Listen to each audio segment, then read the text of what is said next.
Oke, jadi hari ini kita mau belajar beberapa hal ya. Pertama, saya banyak nulis tentang saints, ya. Itu tujuannya untuk kita pelajari sama-sama. Ya, ada doanya atau akatisnya gitu. Nah, misalnya seperti ini, ya. Nah, misalnya ada yang pernah baca Sense-nya dari Petersburg, ya. Nah, itu kisah hidupnya. Lalu ada doa atau akatis. Ya, akatis itu berarti kita mengenang, kita berdoa bersama Xenia tentang bagaimana ya pemulihan kehidupan kita dalam keselamatan itu. Nah, ini penting banget untuk apa namanya?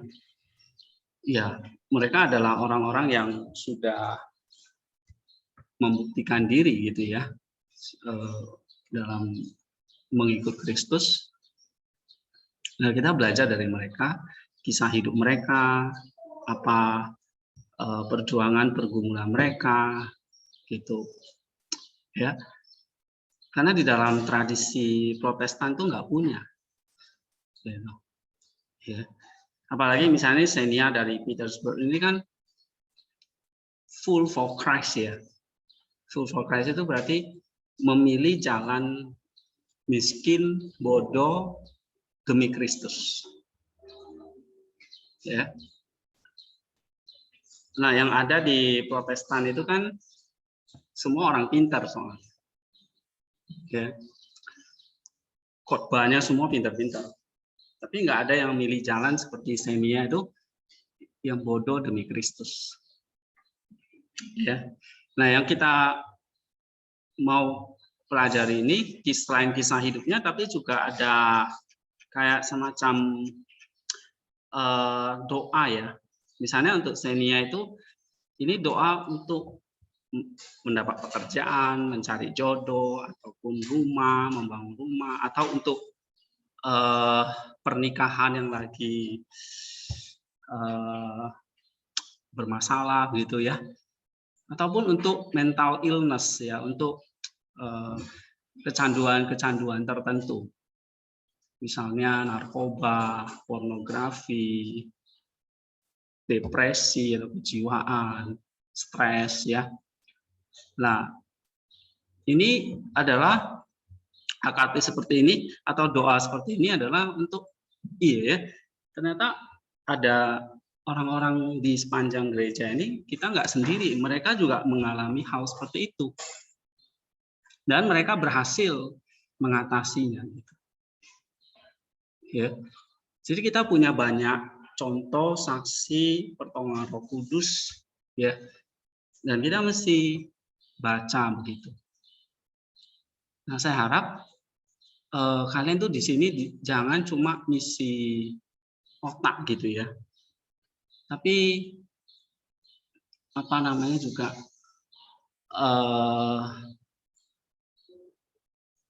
ada yang saya bilang itu ya, ada askesisnya gitu, ada apa namanya, ada repentance-nya, ada purification-nya, ada pembaruan. Ya kita tahu lah, kita semua di sini, kalian tuh dulu bergereja gimana, baca kitab suci gimana, nggak ngerti itu kekristenan itu apa. Walaupun misalnya kalian dari kecil dibaptis ya, tapi nggak ada pertumbuhan rohani kalian. Sampai di sini aja pun kan masih banyak yang nggak ngerti sebenarnya tujuannya ngapain di sini. Ya, yang lebih kasarnya tahu diri, kenal diri, ya sadar diri. Yang susah itu jaga diri atau kontrol diri. Tahu diri mah gampang, ya. Kenal diri gampang. Tapi menjaga diri, menguasai diri itu it's not a matter of tahu saja gitu. Nggak hanya kamu tahu di kelas gitu. Tapi ini adalah perjalanan kita bersama dengan Roh Kudus. Without Holy Spirit, tanpa Roh Kudus, You cannot do nothing. Kamu nggak bisa ngerjain apa-apa. Ya, tanpa Kristus ya kamu nggak bisa lakuin apa-apa. Nah, walaupun banyak pengetahuan kita peroleh, kamu bisa katakanlah misalnya kamu di konseling dan kamu bisa jawabnya itu dengan baik ya. It's not a guarantee, nggak jaminan kamu itu sembuh atau kamu bisa berubah. No, ya. Yeah. So selain kita belajar sesuatu yang dogmatik, ya, yang memang dari Bapak Gereja ngajarin seperti apa, tapi saya lupa ya kemarin kayak gini-gini itu mesti dibaca. Ya, kisah hidup mereka, lalu doa-doa mereka seperti itu. Ya, nah saya pernah bagi buku doa ya kan, di situ ada doa kepada Kristus tentang pertobatan. Saya kira kita mulai dari situ, repentance kepada Kristus, ya. Coba ya.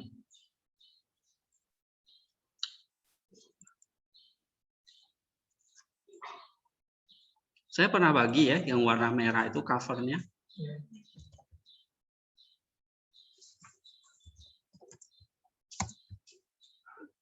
Saya akan buka.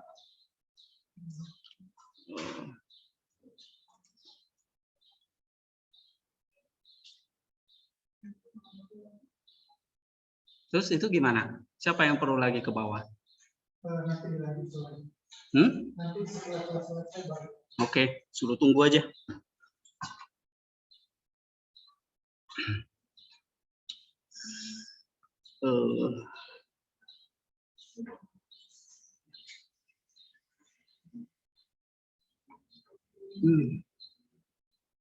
Oke lah, kita misalnya ini contoh ya, Xenia gitu. Siapa yang pernah baca kisah hidupnya? Hah? Xenia dari Petersburg? Belum pernah baca ya.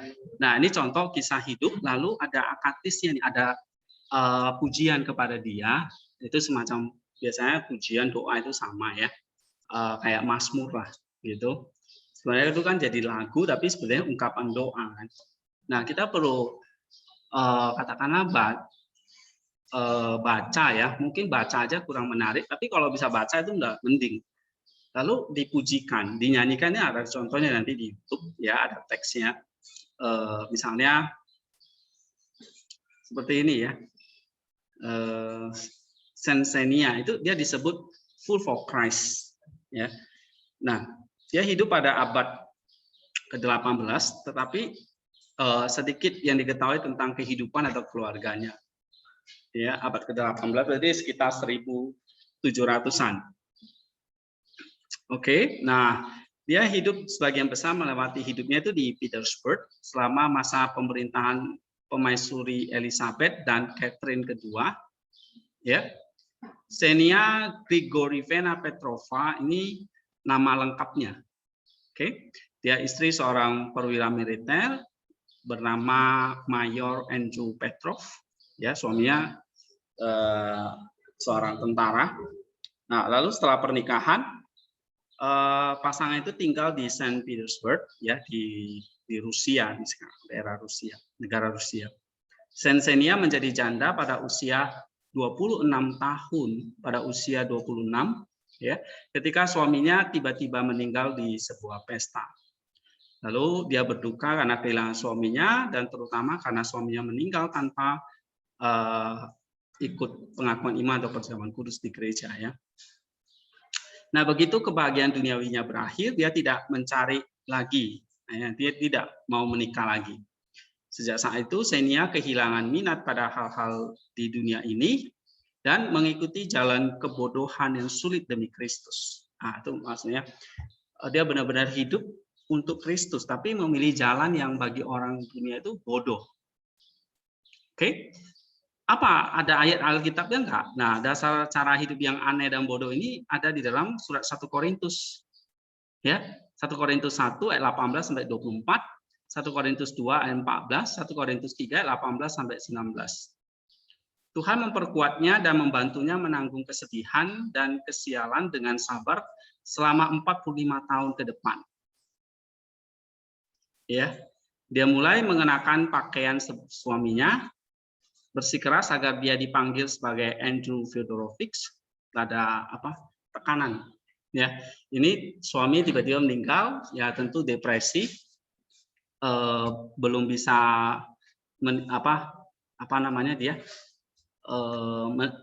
terus membayangi suaminya gitu ya. Dia memberitahu orang-orang bahwa dia bukan suaminya yang telah meninggal.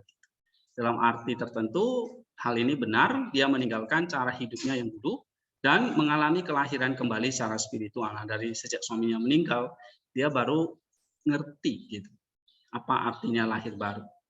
Ketika dia menyerahkan rumah dan harta miliknya kepada orang miskin, kerabatnya mengeluh kepada pihak berwenang. Setelah berbicara dengan Xenia, para pejabat diyakinkan bahwa dia waras dan berhak untuk membuang harta miliknya sesuai keinginannya. Segera dia tidak memiliki apapun yang tersisa untuk dirinya sendiri. Jadi dia berjalan dalam kemiskinan di sepanjang jalan di Petersburg tanpa tempat untuk meletakkan kepalanya. Ya, dia menolak semua bantuan dari kerabatnya, senang dia terbebas dari keterikatan dunia. Jadi aneh ya, dia jual semua hartanya, lalu dia sendiri hidup dalam kemiskinan. Oke. Ketika seragam almarhum suaminya yang berwarna merah dan hijau itu mulai koyak dan lapuk, ia mengenakan pakaian compang-camping. Setelah beberapa saat, Xenia meninggalkan Petersburg selama 8 tahun.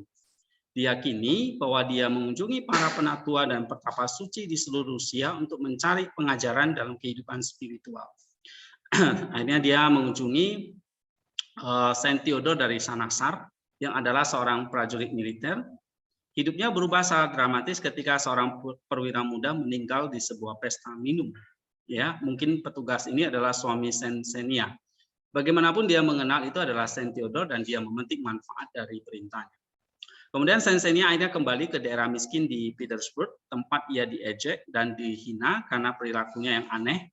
Ya, orang miskin ini kayak pengemis begitu.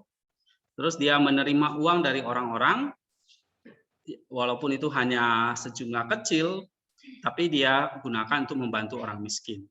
Ya, dia menghabiskan malamnya berdoa tanpa tidur di ladang di luar kota. Doa menguatkan dia dan dalam percakapan hatinya dengan Tuhan, dia menemukan dukungan yang dia butuhkan di jalan yang sulit. Ketika sebuah gereja baru sedang dibangun di pemakaman Smolensk, Xenia membawa batu bata ke situs itu. Ya, dia melakukan ini secara rahasia pada malam hari sehingga tidak ada yang tahu. Nah, segera kebajikan besar dan karunia rohaninya mulai diperhatikan. Dia menubuatkan peristiwa masa depan yang mempengaruhi warga Petersburg dan bahkan keluarga kerajaan. Melawan kehendaknya, dia dikenal sebagai seseorang yang menyenangkan Tuhan dan hampir semua orang mencintainya. Mereka berkata, Xenia bukan milik dunia ini, dia milik dunia, milik Tuhan. Orang-orang menganggap kunjungannya ke rumah atau toko mereka sebagai berkah yang luar biasa. Xenia mencintai anak-anak dan para ibu bersukacita ketika janda tanpa anak itu akan berdiri dan berdoa untuk tempat tidur bayi atau mencium anak. Mereka percaya bahwa ciuman orang yang diberkati akan membawa keberuntungan bagi anak itu. Nah, kemudian Xenia hidup sekitar 45 tahun setelah kematian suaminya dan kembali kepada Tuhan pada usia 71. Ya, tanggal dan keadaan pasti dari kematiannya tidak diketahui, tetapi itu mungkin terjadi pada akhir abad ke-18. Dia dimakamkan di pemakaman Smolensk. Menjelang tahun 1820-an, orang-orang berduyun ke kuburnya untuk berdoa bagi jiwanya dan memintanya untuk menjadi perantara bagi Allah untuk mereka. Begitu banyak pengunjung mengambil tanah dari kuburnya sehingga harus diganti setiap tahun. Belakangan sebuah kapal dibangun di atas kuburannya. Mereka yang beralih ke Xenia dalam doa menerima kesembuhan dari penyakit dan pembebasan dari penderitaan mereka. Ia juga dikenal karena membantu orang yang mencari pekerjaan. Xenia dari Petersburg diperingati oleh gereja setiap tanggal 24 Januari. Ya, sudah lewat. Nah, kamu lihat kisah hidupnya. Ya. Orang yang berada tiba-tiba menjual semua harta bendanya, lalu kayak jadi gembel, jadi pengemis gitu. Tetapi itu jalan yang dia pilih itu bukan karena apa, tapi itulah memang jalan yang dia pilih untuk memperkenalkan Kristus kepada orang-orang. Sehingga Tuhan memberikan dia banyak sekali karunia. Misalnya giving, ya, memberi, menyembuhkan, begitu. Ini orang yang memang sungguh-sungguh tuh dekat dengan Allah, walaupun harus hidup di dalam kemiskinan, gitu. Ya. Nah, kehidupan seperti ini tuh itu ada apa namanya? Kita dalam gereja itu ada orang-orang seperti ini, ya, bukan semua orang hebat, orang pintar. Bahkan kita lihat gembel, pengemis di jalanan yang sampai orang itu kan, apa yang terjadi kalau kita lihat ya, banyak yang apa namanya, lihat di situ,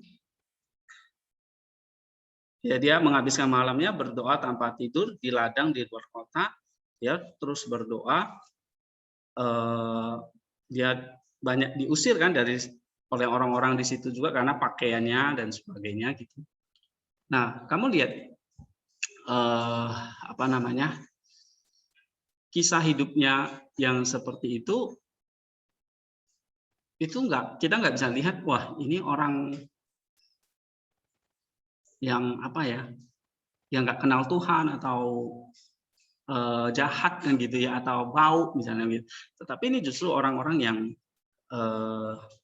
sangat dekat dengan Tuhan gitu.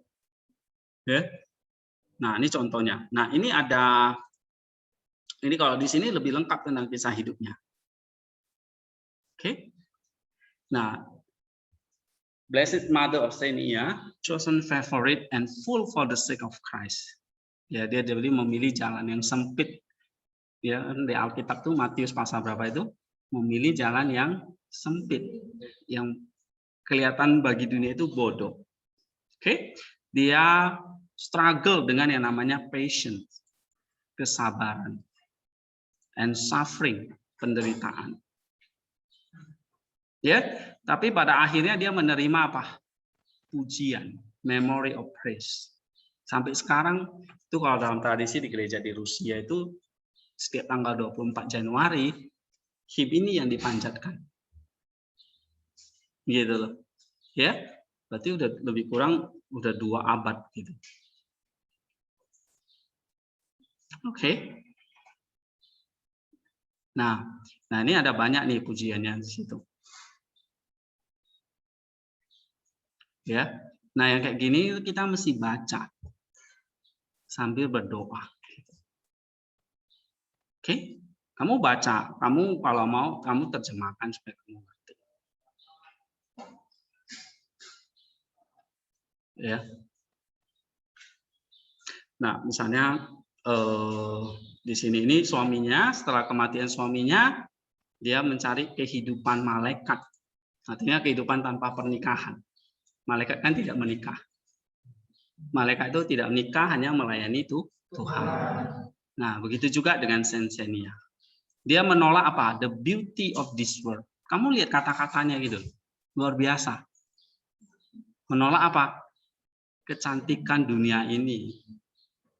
Ya, dan semua nafsu yang ada di depan mata, nafsu daging, kesombongan. Kenapa dia menolak hidup enak, kesombongan gitu? Karena tadi dia memilih jalan yang sempit itu, dia menjual seluruh hartanya. Oke, sehingga dia memperoleh apa? The understanding of Christ. So, kamu lihat, jalan miskin itu belum tentu jalan yang malang gitu ya, atau sial gitu kata orang dunia.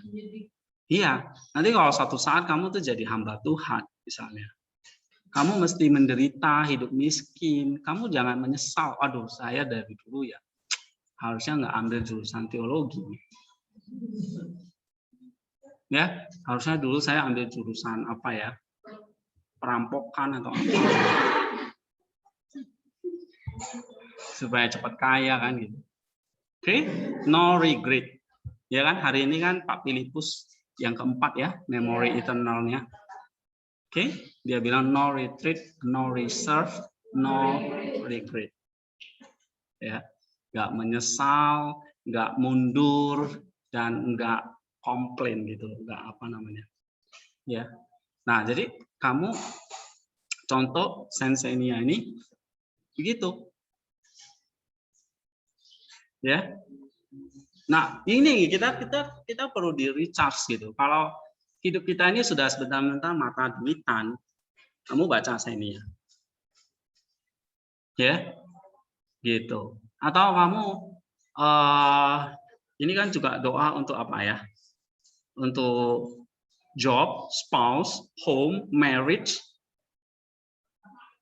ya. Nah itu tolong apa ya? Baca, gumulkan lagi, gitu, ya. Jadi kalau kita bisa di sini ada yang terjebak pada pornografi, terjebak pada rokok, terjebak pada gosip yang enggak macam-macam lah ya. Itu namanya apa? The lust of the flesh. Nah, kamu minta pertolongan dari Tuhan. Baca Senia, minta tolong doa dia. Oke? Because kenapa? Karena kita semua menyembah Tuhan yang sama, our Christ. Dia juga. Ya. Rejoice. You were the peer of Andre, the fool for the sake of Christ. Oke? Dia pasangan hidup dari Andre, suaminya. Gitu. Tapi renounce your own name. Dia menarik dirinya, menarik namanya dari dunia. Oke, memilih dirinya sudah mati. Tadi ya kan?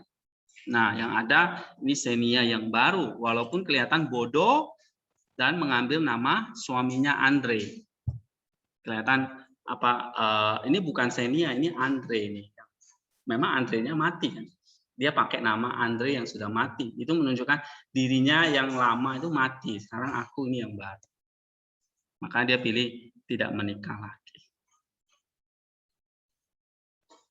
Oke, jadi kalau suatu saat di antara kalian nanti nikah, keluarganya mungkin suamimu atau istrimu lagi nggak harmonis misalnya, nah berdoa para sensei ya, gitu.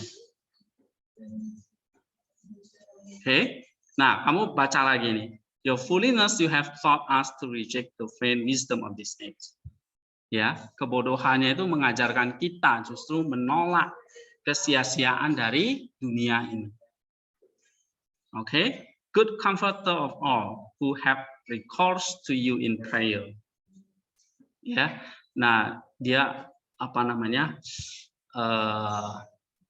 Comforter itu kan penghibur ya, yang baik, yang tentu akan mendengarkan doa-doa kita. Oke, you full of wisdom transcending the world. Nah, justru kalau bagi dunia itu dia bodoh, justru kita melihatnya dia full of wisdom, penuh hikmat yang melampaui dunia. Oke, dia memilih di mockery, artinya diejek, ya, ridicule to earthly glory, merasa jijik terhadap kemuliaan dunia.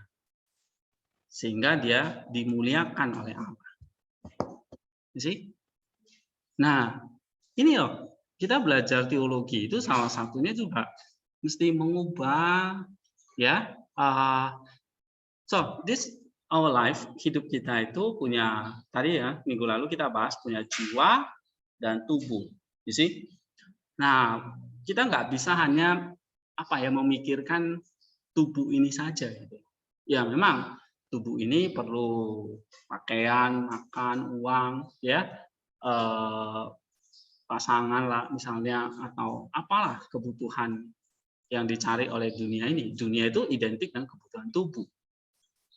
But God is spirit, Allah itu roh, maka kita juga karena kita itu adalah jiwa, roh, ya kan? So carinya di mana? Tuhan atau dunia? Dunia itu materi, berarti kebutuhan tubuh. That's very important. Tapi jangan lupa kita juga punya jiwa. Kita carinya siapa? Allah, bukan dunia. Dunia nggak bisa memberikan kebutuhan jiwamu atau rohmu. Ya, only God. Nah, Allah itu sudah bekerja di dalam gereja Roh Kudus. Kita carinya di mana? Salah satunya ya misalnya kita belajar seperti ini. Ya, ini sebagai alarm bagi kita kalau kita itu seringkali kita tanpa sadar ya, kita keluar dari track gitu. Isi? Ya. Nah, ini silakan nanti dibaca, nanti saya kasih ya. Ini ada panjang sekali, tapi baca pelan-pelan kata-katanya. Makanya saya memberi kalian tugas minggu itu baca seperti ini. Lalu komentari gitu loh. Ya, kutipan-kutipan dari Church Fathers itu baca. Misalnya kamu baca ini. Oke? Nah, kamu dapat apa gitu. Ya. Nah, kamu tadi kita baca ini aja. Udah banyak banget kan pengertian yang kita pelore ya kan. Nah, ini salah satu yang memperkaya kita berteologi. Nggak sekedar cuma teologi itu cuma kayak baca buku ini, baca buku itu, tapi it's life. Ya, hidup gitu loh. Di dalam kita doa misalnya. Oke. Nah, ini sih misalnya yang ini. Nih, yang kemarin ada martir bernama Eulalia dari Barcelona atau Spanyol. Ya, martir Eulalia dari Spanyol. Eulalia berasal dari Barcelonum, ya sekarang Barcelona di Hispania Spanyol. Dia dibesarkan oleh kedua orang tuanya dalam iman dan kesalehan Kristen. Jadi dari kecil sudah dididik dengan kesalehan. Nah, hidup perawan Eulalia sepenuhnya didedikasikan untuk Kristus sebagai mempelai laki-lakinya. Jadi ada yang memang memilih jalan seperti malaikat tidak menikah, hidup untuk Kristus sebagai mempelai laki-lakinya. Kalau sanggup, ya, kalau kalian sanggup, gitu. Oke, kalau tidak sanggup, ya pilihlah jalan hidup yang menikah, yang kudus. Ya, jangan sebelum menikah kalian mencemarkan tubuh dan roh kalian. Nah, itu yang tidak boleh. Ya. Apalagi zaman sekarang ya. Gitu. Banyak sekali godaan. Ya. Ya, kenapa? Karena ya semakin lama kan dunia ini semakin rusak. Ya. Nah, ini jangan sampai hidup kita, hidup kalian di sini rusak gara-gara itu. Oke. Nah, yang dia lakukan, dia sepenuhnya tenggelam dalam belajar kitab suci dan disiplin dalam askesis ya. Misalnya askesis itu kan puasa, doa gitu ya, baik tubuh dan jiwanya. Ya, ini Eulalia. Pada masa aniaya di bawah pemerintahan Kaisar Diocletian dan Maximian, ya, ini kira-kira di abad ketiga, wali negeri Dacian diutus ke Barcionum untuk membunuh orang-orang Kristen. Oke, ini pusatnya di Roma, terus mereka menjajah sampai ke Spanyol, lalu disitulah ada wali negeri Dacian.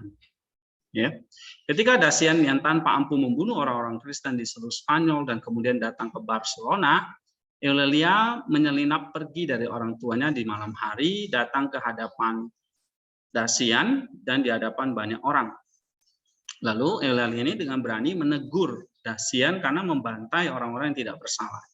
Bersamaan dengan ini, mengejek patung dewa berhala yang tidak bernyawa dan secara terbuka mengakui imannya kepada Kristus Tuhan yang hidup. Nah, ini gadis yang sangat berani gitu ya. Oke. Dacian kemudian memerintahkan agar ia ditelanjangi dan dipukuli dengan kayu ya. Namun ia dengan teguh bertahan dan memberitahu Dacian bahwa Tuhan akan melepaskan dirinya. dan dia rela menanggung sakit siksaan bagi Kristus. Ya. Nah, mereka menggantungnya dari sebatang pohon dan menyayatnya dengan cakar-cakar besi dan membakar luka-lukanya dengan api. Lalu kemudian Dasian bertanya, di mana Kristusmu sekarang untuk menyelamatkanmu? Ya, mana Kristusmu? Nah, kita bisa bertanya, ya mungkin kalau kita mengalami penderitaan dalam pelayanan, kita juga bertanya, di mana sih Tuhan? Ya, katanya hidup dan menyelamatkan saya. Nah, Eulalia mengalami seperti itu, dia diejek sama Dasian, di mana Kristusmu? Kok nggak datang menyelamatkan kamu?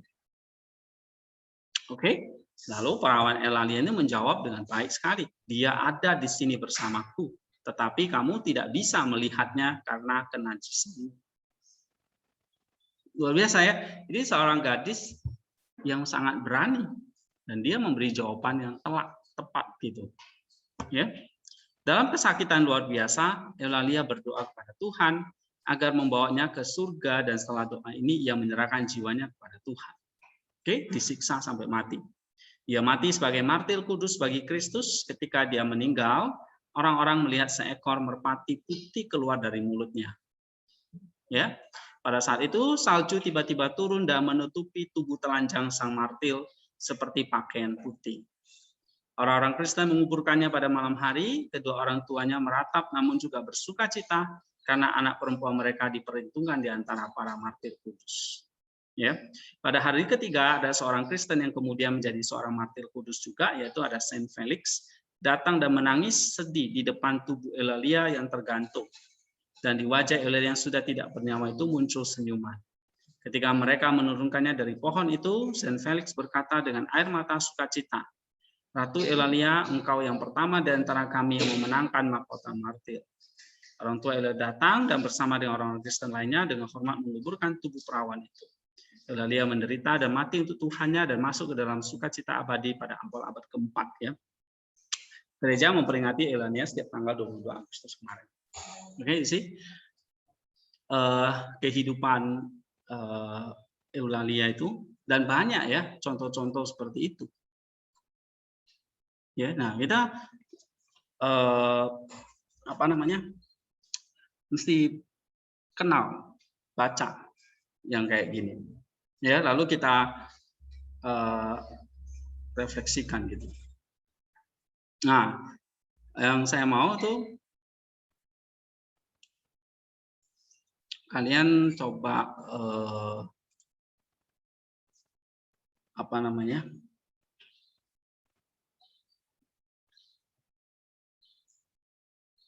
ini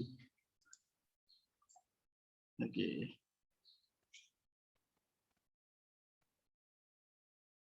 Sebentar ya. Ada pertanyaan di sini?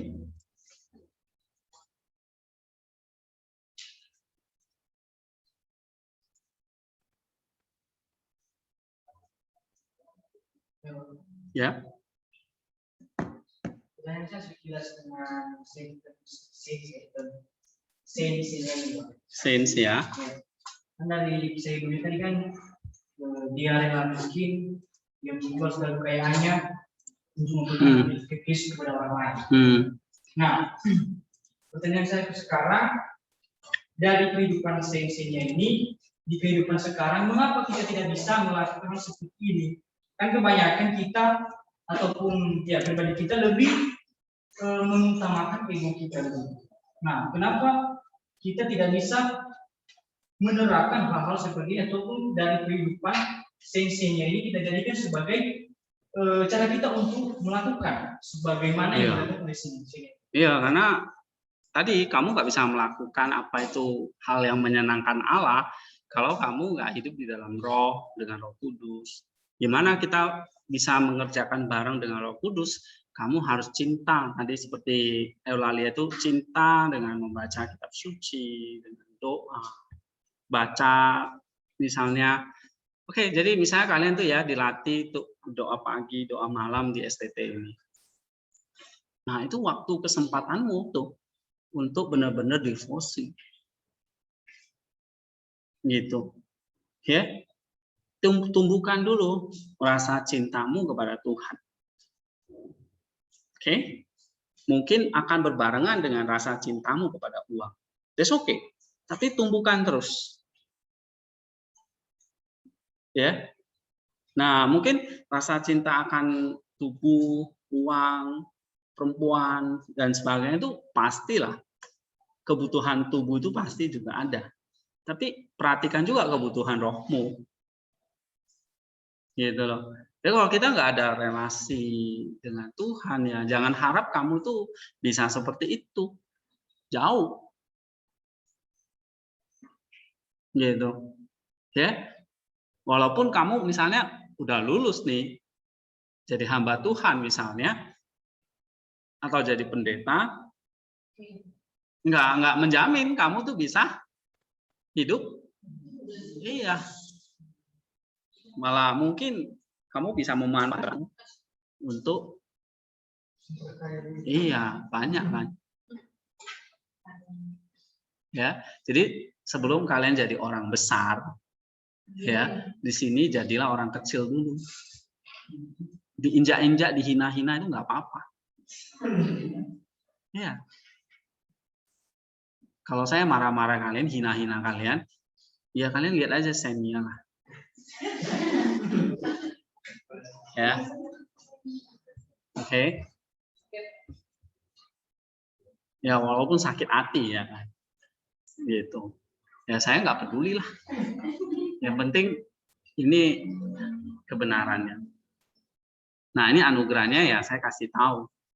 Ini cerita-cerita anugerahnya. Tapi memang pahit. Ya. Nggak gampang gitu. Nah, mulai dari mana, Pak? Supaya kayak bisa jadi seperti Xenia nanti ya kan? Ya, you have to pray. Harus punya rasa cinta, haus kepada Tuhan. Oke? Kalau doa aja males, udahlah jangan mimpi seperti Xenia. Ya, kamu mimpi jadi pendeta besar ya bisa. Tapi kalau kamu nggak ada doa, ya kamu cuma jadi pendeta, tapi bukan pendeta yang seperti yang menyenangkan Tuhan. Ya, kalau Tuhan murka ya kamu bisa kena hukumannya kan gitu. Nah, ini ada baca seperti ini, prayer book ya. Nah, di sini saya mau kita semua ya bacalah misalnya ini Canon of Repentance to Christ, to our Lord Jesus Christ misalnya. Ini saya share screen yang mana ya? Nah.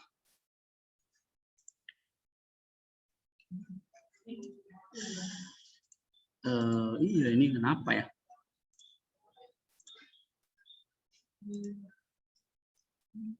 Kok nggak ada ya Rando? Iya Pak. Share screen-nya kok whiteboard sih?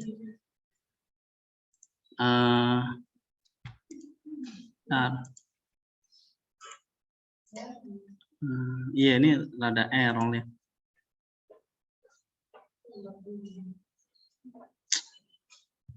Goodness. Kamu coba ulangi Koko, jangan ini dari co-host, jangan dijadikan co-host terus nanti co-host lagi, coba. Atau mesti keluar ya? Gak usah keluar kok, gak usah keluar.